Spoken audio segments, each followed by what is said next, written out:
Hello good morning everyone, চলে আসলাম আবার একটা নিউ ব্লগে। চলো আজকে তোমাদের সাথে শেয়ার করব একটা ক্রুজের উপরে কি করে একটা সুন্দর ইভেন্ট হয়। তো চলো, আমি ঘুরে ঘুরে দেখছিলাম, আজকে অনেক সকালেই চলে এসেছিলাম যেহেতু আজকে এই ইভেন্টটা আমরা অর্গানাইজ করছি। তো এখানে দেখলাম সমস্ত কিছু কাউন্টারও রেডি হয়ে গেছে টুকটুক করে। তো আজকে আমাদের ফুড ডিপার্টমেন্টের কোনো কাজ নেই, এগুলো আমার দেখেও লাভ নেই।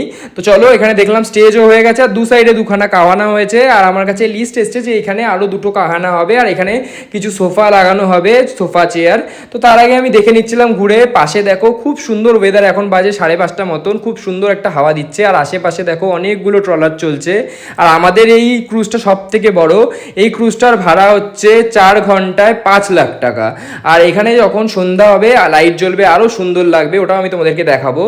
চলে গেছিলাম একটুখানি গ্রাউন্ড ফ্লোরে গিয়ে দেখলাম এখানে যা গরম, এখানে মানে মাংস এমনি সিদ্ধ হয়ে যাবে নর্মাল রেখে দিলে, ফোটাতে হবে না, এতটাই গরম। এখানে গেছিলাম জিতের জন্য, কারণ জিত বলছিল চলো দেখে আসি।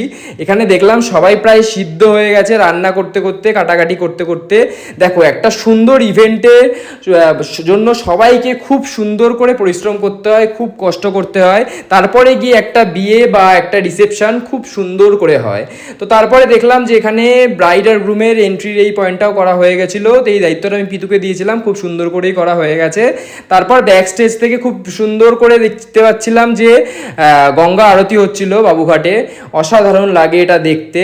তারপর এটা মন ভরে দেখে চলে গেছিলাম হচ্ছে ব্রাইডার গ্রুমের এখন এন্ট্রি হচ্ছে। দেখো সবাই খুব সুন্দর করে ক্ল্যাপ করছে, আর এত ছোট জায়গার মধ্যেও খুব সুন্দর করে এন্ট্রিটা করানো হয়েছিল। তারপর এখন হচ্ছে কেক কাটিং, আর কেকটাও খুব সুন্দর ছিল, অসাধারণ কেক ছিল। আমি জেনারেলি খুবই কম দেখেছি এত সুন্দর কেক, বিশেষত ইভেন্টে ওরা খুব একটা সুন্দর কেক আনে না। তারপরে দেখলাম খুব সুন্দর করে শ্যাম্পেন ওড়ানো হলো। তারপর আমি একটুখানি স্ন্যাক্স খেয়ে নিয়েছিলাম। তারপর ভাবলাম যে চলো আজকে একটুখানি চাট খাওয়া যাক। তো আজকের এই ক্যাটারারটা ছিল হচ্ছে কলি ক্যাটারার।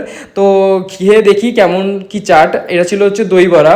দই বড়ার টেস্ট আমার খুব একটা ভালো লাগেনি, ওনাকে আমি বলেছিলাম খুব কম দই দিতে, উনি অনেক বেশি দিয়ে দিয়েছিল। তারপরে ডিনার করে চলে গেছিলাম বাড়িতে। টাটা।